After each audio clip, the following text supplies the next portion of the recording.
स्वागत है आप लोगों का academy for you Dev sir में। आप लोग यहाँ पर जो आज हम शुरू कर रहे हैं क्लास 10th के लिए। और क्लास 10th का जरूरी नहीं कि क्लास 10th पैरामेडिकल वाला पॉलिटेक्निक वाला ये सबको काम आएगा ही आएगा। मतलब कि आप लोग यहाँ से कॉन्सेप्ट के साथ पढ़िएगा 10th लेवल के एकदम डिटेल में, तो और भी बेस्ट लेवल से क्वेश्चन आपका एक भी छूटेगा नहीं परीक्षा में। और 10th के लिए आप लोग जो है साथ में कॉपी कलम लेकर के बैठिए और साथ साथ लिखिए। ये एक रफ कॉपी बनाइए और रफ में लिखिएगा। और फेयर करने के लिए हम पीडीएफ डाल देंगे, तो हमारे व्हाट्सअप चैनल जो है या व्हाट्सअप नंबर चल रहा है, इस नंबर पर आप लोग अपना मैसेज कर करके हमसे पीडीएफ प्राप्त कर लीजिएगा। पीडीएफ से आप लोग लिखिएगा क्लास 10th वाला, ताकि डिटेल में रहे और याद करने में भी बने। अभी जो हम पढ़ाएंगे तो एकदम समझने के लिए दिमाग में देंगे, और कॉपी के लिए अलग से अपना पीडीएफ उतार लीजिए या निकलवा लीजिए, कोई दिक्कत नहीं है। तो चलिए हम लोग शुरू करेंगे आज हम लोग केमिस्ट्री का क्लास। आज केमिस्ट्री जिसको लोग मानते हैं सबसे भारी, हम कहते हैं सबसे आसान कोई विषय है तो वो है केमिस्ट्री। अब कहेंगे खाली कहने से तो होगा नहीं, तो हम लोग करके भी दिखाना होगा। तो चलिए हम लोग करते हैं केमिस्ट्री का पहला क्लास शुरू। तो केमिस्ट्री में सबसे पहले तो हम लोग बेसिक नॉलेज लेंगे। बेसिक नॉलेज ही नहीं रहने के कारण ना केमिस्ट्री भारी हो जाता है। तो चलिए हम बेसिक नॉलेज में क्या देखेंगे।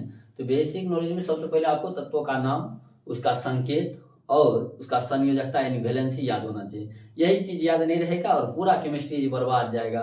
न तो समझ में आएगा, नहीं कुछ कर पाएंगे, नहीं याद होगा, न याद रहेगा, न क्वेश्चन बनेगा, परिभाषा याद हो फिर भी पूरा नंबर मिलेगा नहीं। इस तरह की झंझट बना हुआ रहता है। तो हम लोग पहले तो हम शुरू करेंगे जहां से बेसिक हो।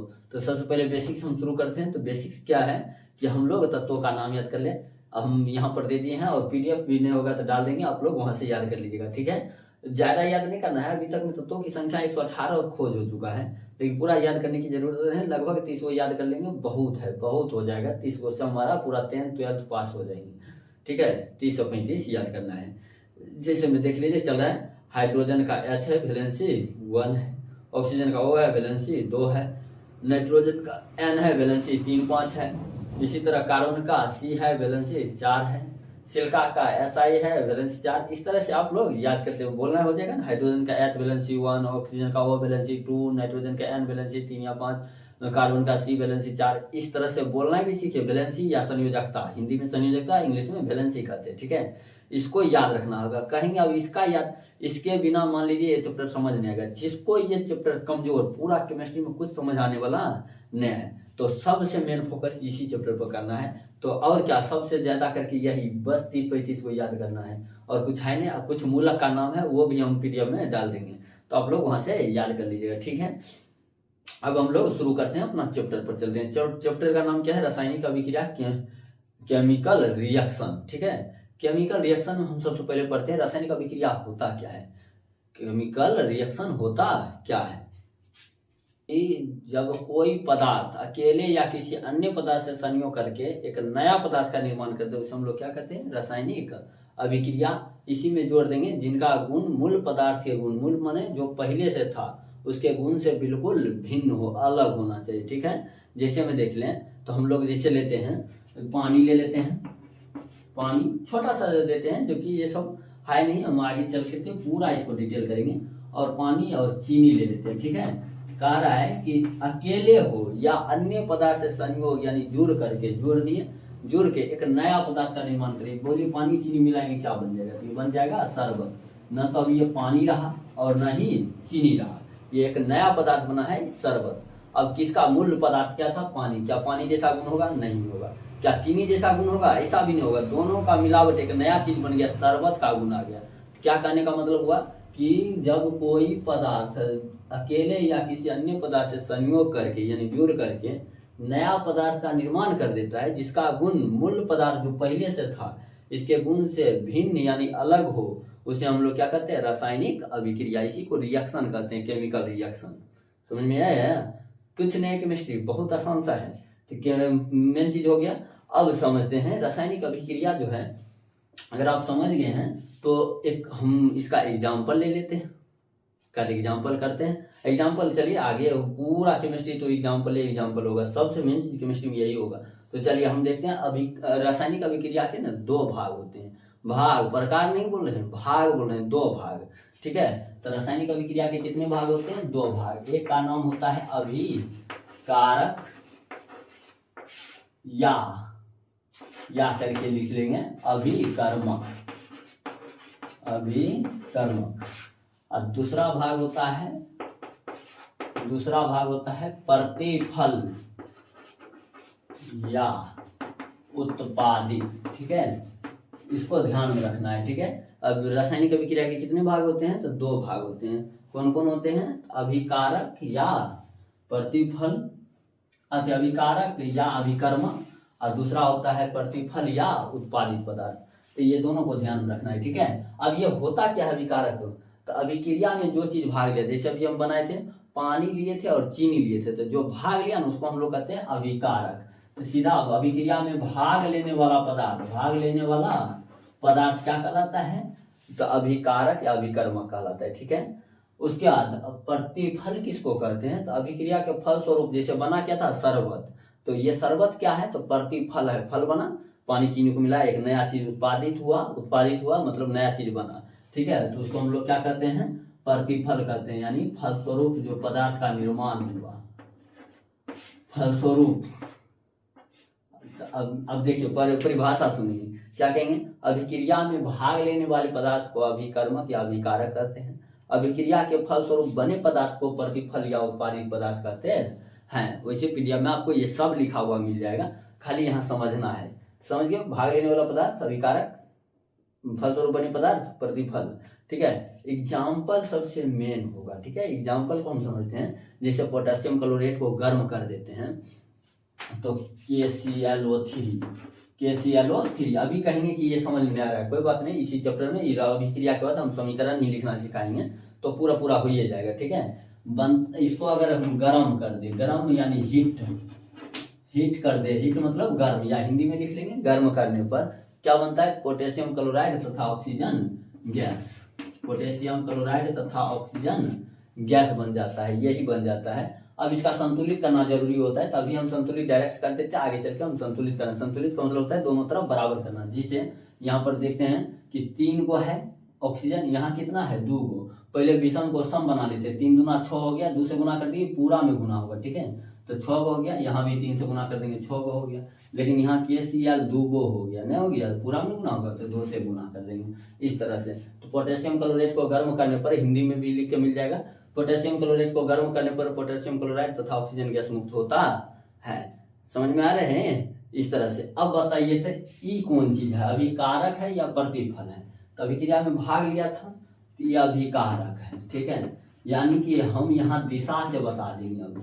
और ये जो नया पदार्थ बना है गर्म करने पर, इसको क्या कहेंगे? प्रतिफल या उत्पादित पदार्थ कहेंगे, ठीक है। यानी बायां साइड वाला अभिकारक है, दायां साइड वाला प्रतिफल हो गया। समझ में आ गया? हमेशा इसी तरह से लिखना है, ठीक है। समझ में आया कि नहीं? अभिक्रिया में भाग लेने वाला पदार्थ और उत्पादित पदार्थ क्या होता है। जैसे हम अब कैल्शियम कार्बोनेट ले लेते हैं, कैल्शियम कार्बोनेट को हाइड्रोक्लोरिक अम्ल दे देते हैं, क्लोरिक अम्ल दे देते हैं। ये क्या बनाएगा? तो ये देखिए ध्यान से, कैल्शियम क्लोराइड बना लेगा, कैल्शियम क्लोराइड CaCl2 प्लस जल बना लेगा, प्लस कार्बन डाइऑक्साइड बनाएगा, ठीक है। इस तरह से इसका बन गया सब कुछ। यहाँ पर 2 से सिर्फ गुना कर देंगे, 2 हाइड्रोजन खुल जाएगा, खत्म कहानी, सब कुछ पूरा हुआ है, ठीक है। क्या कहेंगे? कैल्शियम कार्बोनेट को हाइड्रोक्लोरिक अम्ल के साथ अभिक्रिया कराए तो बना क्या? कैल्शियम क्लोराइड, जल तथा कार्बन डाइऑक्साइड गैस मुक्त होता है।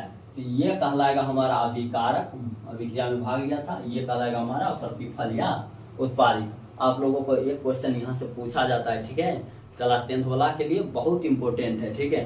क्या कहेगा? तो अभिक्रिया में भाग ले, एक अभिक्रिया दे देगा, कहेगा इनका कौन चीज अभिकारक क्या है या प्रतिफल क्या है, ठीक है। इस तरह से दे देगा। या किसी एक भागे को लिख के पूछेगा अभिकारक है प्रतिफल है, ये दोनों है, इनमें से कोई नहीं, इस तरह के क्वेश्चन दे सकता है। तो आप लोग को समझ आ गया होगा? चलिए बिल्कुल समझ गए। देखिए सबसे पहला चीज क्या होता है कि पूछने का हिम्मत होना चाहिए ना। बहुत आदमी को तो पूरे तरह से समझ थोड़ा नहीं आने लगे ना, उसको पढ़ाई से धीरे धीरे मन टूट जाता है, तो कभी विनर नहीं बनिएगा, कभी नहीं जीत पाएंगे ना। जीतता कौन है? विनर वही होता है जो हारने के 100 बार हारे, 1000 बार हारने के बाद फिर पुनः प्रयास करता है, वही आदमी विनर बनता है। इसलिए कभी जीवन में हार नहीं मानना चाहिए, और हमेशा एक बार में समझने, 2 बार देखे, 3 बार देखे, बार बार मेहनत करते रहे, प्रयास कभी छोड़ना नहीं है, तब जाकर के हम सक्सेस हो पाएंगे। तो चलिए, ये हमारा खत्म हो गया अभिकारक और प्रतिफल। अब हम देखते हैं कि अभी रासायनिक अभिक्रिया की बहुत सारी विशेषताएं होते हैं, तो आज हम विशेषता पूरा खत्म कर देते हैं। उसके बाद चलिए आप लोग इसको नोट कर लीजिएगा, एक स्क्रीनशॉट ले लीजिए, और हम वैसे पीडीएफ इसका मिल ही जाएगा, ठीक है।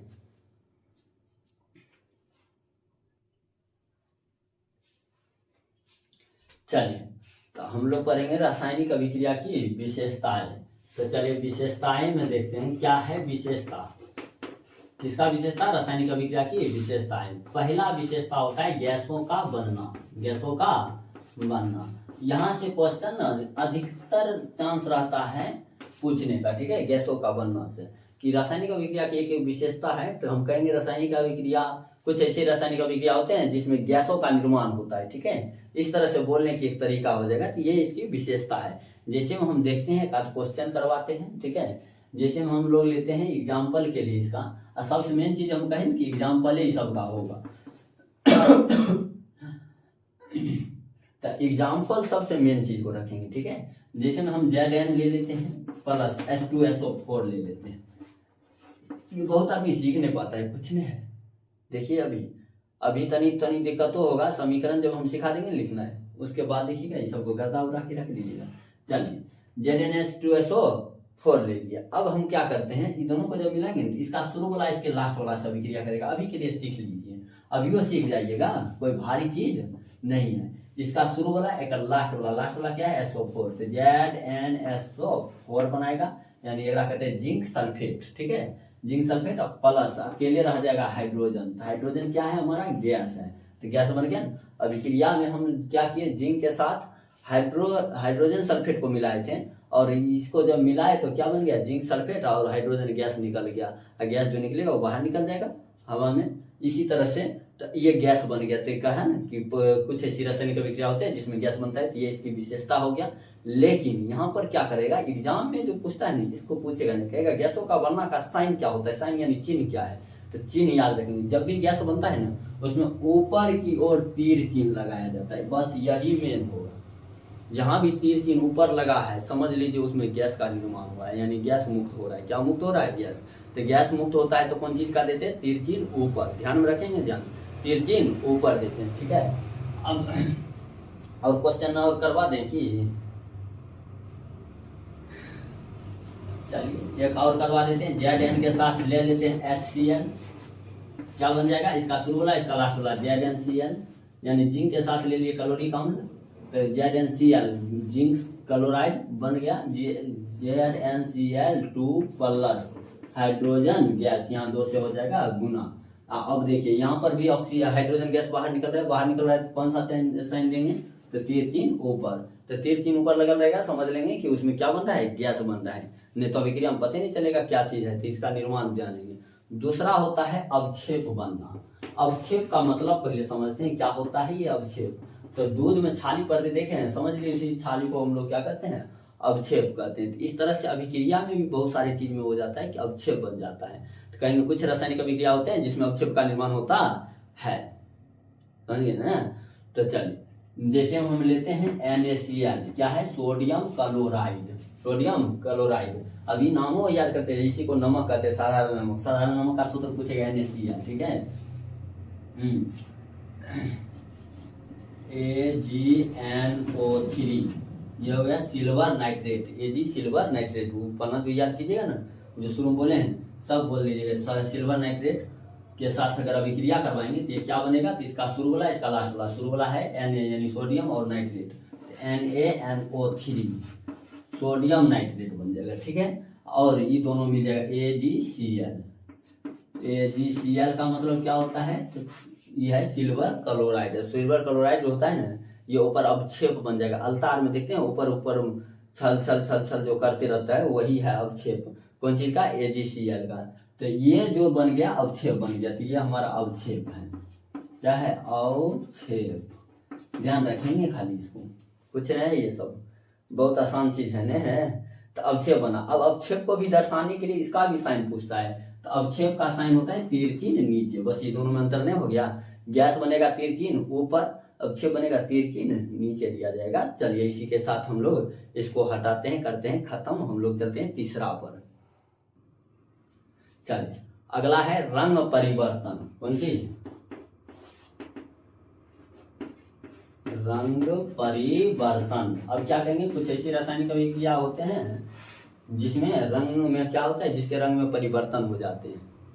कुछ ऐसी रासायनिक अभिक्रिया होते हैं जिसके रंग में क्या हो जाते हैं, परिवर्तन हो जाते हैं। इस तरह से याद रख लेंगे खाली। अब जैसे में कोन, तो पोटासियम डाइक्रोमेट, लीजिए पोटासियम डाइक्रोमेट का सूत्र लिख देते, K2Cr2O7 होता है। ठीक है, यह है पोटासियम, यह है डाइक्रोमेट का सूत्र होता है Cr2O7। वैसे हम पन्ना में दे देंगे, वो पीडीएफ से याद कर लीजिएगा। ठीक है, K2Cr2O7। पोटासियम डाइक्रोमेट का रंग होता है नारंगी। कैसा होता है? नारंगी होता है। जब इस पर सल्फर डाइऑक्साइड गैस डाला जाता है, इसका रंग हो जाता है हरा। कैसा हो जाता है? हरा। तो रंग परिवर्तन हो गया ना। क्या था? पोटेशियम डाइक्रोमेट कैसा था? नारंगी देखने में था, उसमें सल्फर डाइऑक्साइड डाल दिए तो हो गया हरा। कुछ रासायनिक अभिक्रिया है जिसमें क्या हो जाता है? रंग में परिवर्तन हो जाते हैं। जिसमें potassium permanganate KMNO4 potassium permanganate है, इसका रंग होता है बैगनी। कैसा रंग का होता है ये? तो बैगनी रंग होता है। तो ये सबको तरह तरह याद रखना होगा। पोटेशियम परमैंगनेट का रंग कैसा होता है? तो बैगनी होता है। और जब इस पर नींबू का रस निचोड़ देते हैं, किसका रस? नींबू रस। नींबू जो खाने वाला होता है शरबत उरबत में, उसको निचोड़ देते हैं इस पर, तो ये रंग गायब हो जाता है। रंग क्या हो जाता है? गायब। धीरे धीरे करके रंग खत्म हो जाता है। ठीक है, तो ये क्या हो गया? रंग में परिवर्तन। अगला है ताप में परिवर्तन। चौथा क्या है? ताप में परिवर्तन यानी टेम्परेचर। अब ताप में परिवर्तन क्या होता है? तो गर्म से हो जाता है कभी कभी ठंडा, कभी कभी ठंडा से हो जाता है गर्म। यानी हम काम करेंगे ठंडा वाला, हो जाएगा गर्म, तो इसको कहेंगे ताप में परिवर्तन। तो ध्यान से देखिए ताप में परिवर्तन। तो ताप में परिवर्तन को हम एक ही बार में दोनों पढ़ा देते हैं, दो हो रहे हैं। ठीक है, दो प्रकार के होते हैं। कितने प्रकार के? दो प्रकार के। और एक होता है ऊष्माक्षेपी अभिक्रिया, एक होता है ऊष्माशोषी अभिक्रिया। ठीक है, ऊष्माक्षेपी और ऊष्माशोषी। ऊष्माक्षेपी और ऊष्माशोषी को समझेंगे। ऊष्माक्षेपी क्या होता है? वैसा रासायनिक अभिक्रिया जिसमें ऊष्मा का उत्सर्जन यानी मुक्त करता हो। ठीक है, उसको हम लोग क्या कहते हैं? ऊष्माक्षेपी। ऊष्मा का मतलब समझ रहे हैं? जैसे आग जलाए तो घूरा जलाते हैं। और घूरा में से क्या निकलता है? ऊष्मा निकलता है, ताप लेते हैं शरीर में, तो इसको हम लोग कहेंगे उत्सर्जन करना यानी बाहर निकालना, इसको कहते हैं ऊष्माक्षेपी अभिक्रिया। ठीक है, ऊष्माक्षेपी। और जिसमें से ऊष्मा सोख ले उसको हम लोग क्या कहेंगे? ऊष्माशोषी अभिक्रिया। ठीक है, तो दोनों में अंदर समझिए। इसलिए ऊष्मा का उत्सर्जन करता है, ऊष्मा का क्या करता है? उत्सर्जन। ये ऊष्मा का शोषण कर लेता है, शोषण अपनी ओर खींच लेता है। ठीक है, तो इसको कहते हैं ऊष्माशोषी, ऊष्मा का उत्सर्जन। वैसे पीडीएफ में सब कुछ परिभाषा लिखा हुआ मिल जाएगा, और इसके लिए कोई दिक्कत वाली बात नहीं है। जिसको भी नहीं है जुड़े हुए चैनल से तो कोई बात नहीं, इस व्हाट्सएप नंबर जो नीचे चल रहा है, इस व्हाट्सएप नंबर पर आप लोग क्या कीजिए? मैसेज कर दीजिएगा और पीडीएफ लिख करके हो गया, हम यहाँ से आपको ग्रुप में जोड़ देंगे। ठीक है, अब इसका जैसे अब एग्जाम्पल देखते हैं। ठीक है, एग्जाम्पल सबसे मेन इसका होगा, किसका? ऊष्माशोषी अभिक्रिया का। ठीक है, ऊष्माशोषी अभिक्रिया का हम एग्जाम्पल दिखाते हैं। क्या होता है? जैसे हम ले लेते हैं एक CaO, किसका? सूखा चूना का सूत्र है। किसका सूत्र है? सूखा चूना। चूना जो होता है, चूना घर रंगते हैं, उसका सूत्र क्या होता है? Calcium oxide. इस पर जल डालेंगे। बोलिए, जल डालेंगे तो क्या निकलना चाहिए? ठंडा होना चाहिए। जल डालेंगे, H2O होता है सूत्र, सॉरी गलती लिखा गया। चलिए, तो ये होता क्या है? ये बन जाता है भखरा चूना, या कहते हैं भखरा चूना को गीला चूना भी कहते हैं। ठीक है, गीला चूना का सूत्र होता है CaOH2। ठीक है, अब कहेंगे कोई बात नहीं, चूना था जल डाल दिए, गीला चूना तो बनेगा नहीं। समझे, सूखा चूना था तो जल डाले गीला चूना। लेकिन अब हुआ क्या? जब ऐसा डालिएगा ना, इसमें से गर्मी निकलेगा, वाष्प बन के कभी चूना उना घर रंगने के लिए अगर प्रयोग किए होंगे तो देखे होंगे कि चूना है सूखा हुआ और उसमें जब पानी डालेंगे ना तो उष्मा खूब निकलेगा, इसलिए लोग गर्म पानी करके डालता है, कम उष्मा निकलता है। ठंडा पानी डालेंगे तो और ज्यादा निकलेगा, ठीक है। तो उष्मा का क्या होता है उत्सर्जन, तो प्लस उष्मा इधर देंगे, ठीक है, यानी दायां साइड क्या देंगे प्लस उष्मा, इधर प्लस उष्मा देने से क्या हो गया उष्मा भी निकलेगा, मतलब ये भखरा चूना या गीला चूना तो बनेगा ही, साथ साथ क्या निकलेगा उष्मा निकलेगा, ठीक है, यानी गर्मी निकलेगा, ताप निकलेगा, इसलिए इसको हम लोग क्या कहते हैं उष्माक्षेपीय अभिक्रिया कहते हैं। समझ में आ गया, चलिए बहुत अच्छी बात है। अब हम देखते हैं अगला देखते हैं उष्मा शोषी का भी एक एग्जाम्पल देख लेते हैं, ठीक है। इसका एग्जाम्पल एक देखिए ध्यान से, उष्मा शोषी का एग्जाम्पल है। इसमें क्या करते हैं, एक परख नली समझते हैं ना, बर्तन होता है ना, लीजिए एक परख नली ले लिए, कोई भी दत्ती टाइप बना लेते हैं, हो गया, ये परख नली है। इसमें क्या करेंगे हम लोग अमोनियम क्लोराइड दे देते हैं। अमोनियम क्लोराइड का सूत्र होता है NH4Cl, ठीक है। हाँ, ये अगर हो सकता है पीडीएफ में नहीं लिखा गया हो, भूल जाते हैं लिखने वक्त, एसपी में तो हिंदी ये लिखा गया हो तो नहीं है, तो यहाँ से याद कर लीजिएगा। अमोनियम क्लोराइड का सूत्र क्या होता है NH4Cl, और इसमें मिला देते हैं हम लोग कौन चीज का विलयन, तो बेरियम हाइड्रोक्साइड का, बेरियम हाइड्रोक्साइड क्या होता है इसका सूत्र भी याद रखेंगे, BaOH का होल 2, ठीक है। अमोनियम क्लोराइड में बेरियम हाइड्रोक्साइड का जब विलयन को मिला देते हैं तो इसका उष्मा धीरे धीरे घटने लगता है और ठंडा हो जाता है, धीरे धीरे खूब ठंडा होने लगता है, ठीक है। तो इसका उष्मा क्या होता है धीरे धीरे घट जाता है। तो ये क्या किए, उष्मा था ये खींच लिया, शोषण कर लिया, तो उष्मा शोषी। ये क्या किए, इसमें पानी दिए, उष्मा निकाल दिया, उत्सर्जन कर दिया, फेंक दिया, उष्मा का क्षेपण, तो उष्मा क्षेपी, और ये उष्मा का शोषण, उष्मा शोषी। इस तरह से बताइए कोई दिक्कत है ही दोनों में, मेन चीज है दोनों में, उष्मा क्षेपी और उष्मा शोषी में। तो उष्मा निकल गया बाहर, उष्मा क्षेपी, उष्मा को अंदर ले लिया, उष्मा शोषी हो गया, ठीक है। हाँ, अगर ध्यान से पढ़िएगा तो कोई दिक्कत नहीं, केमिस्ट्री बहुत आसान विषय है और बहुत मजेदार भी विषय है ना। तो चलिए बहुत अच्छा बात है, इसको अगर सीख गए हैं तो अब हम लोग अवस्था में परिवर्तन को देखते हैं, ठीक है। कौन चीज, अवस्था में परिवर्तन, लगभग हो जाएगा, यहाँ पर लिख देते हैं, ये वो और है लास्ट है ये परिवर्तन। तो अवस्था में परिवर्तन को देखें तो क्या कहेंगे, कुछ रासायनिक अभिक्रिया होती है जिसमें अवस्था में परिवर्तन होता है, सही समय बोलना है, ठीक है। जैसे हम लोग देखते हैं इसका अवस्था में परिवर्तन, अवस्था समझते हैं ना, अवस्था में मूल रूप से 3 अवस्था नमा में पढ़ाया गया था आप लोगों को, ठोस, द्रव और गैस। वैसे तो आपको 5 नमा में पढ़ाया गया था ना। चौथा था प्लाज्मा अवस्था, 5वां था बोस आइंस्टीन कंडेंसेट, नहीं था, ठोस, द्रव, गैस, और चौथा अवस्था को लाया गया था कौन सी प्लाज्मा अवस्था, और 5वां में आया था बोस आइंस्टीन कंडेंसेट अवस्था ना। लेकिन मूल रूप से कितने हैं, 3 है, ठोस, द्रव और गैस। तो अवस्था में परिवर्तन, एक विशेषता अभिक्रिया की ये भी है कि उसकी अवस्था में क्या हो जाता है, परिवर्तन हो जाता है। अब अवस्था में परिवर्तन कभी देखे हैं तो देखिए, अभी दिखाते हैं आप लोगों को मोमबत्ती। उनकी मोमबत्ती जो है इसका सबसे बढ़िया उदाहरण है।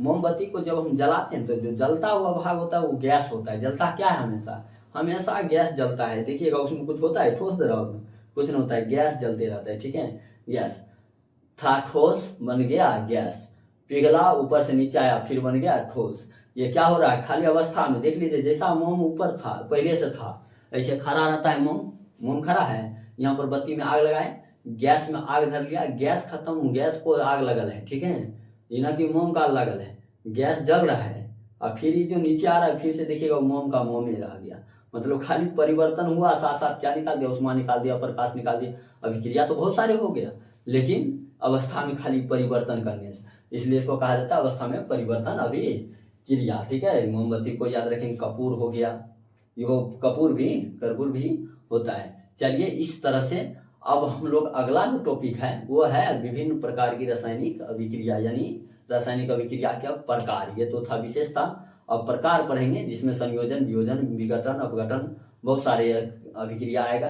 तो उससे 2 नंबर का एक क्वेश्चन और 1 नंबर का एक क्वेश्चन, यानी लगभग 3 नंबर तो फिक्स है एग्जाम के लिए, और वहाँ पर हम लोग बहुत कुछ सीखेंगे भी ना। तो अच्छा से आप लोग इसको तैयारी करके, और वो जो पन्ना जो शुरू में बताया गया था उस पन्ना को तो हर हाल में आप लोग याद कर लीजिएगा। कुछ नहीं 30-35 को 1 से 1.5 घंटा बैठ जाइएगा। वैसे देखिए पढ़ाई पर समय तो देना ही होगा, तभी जाके पढ़ाई अच्छा बन पाएगा, मजबूत हो पाएंगे हम लोग ना।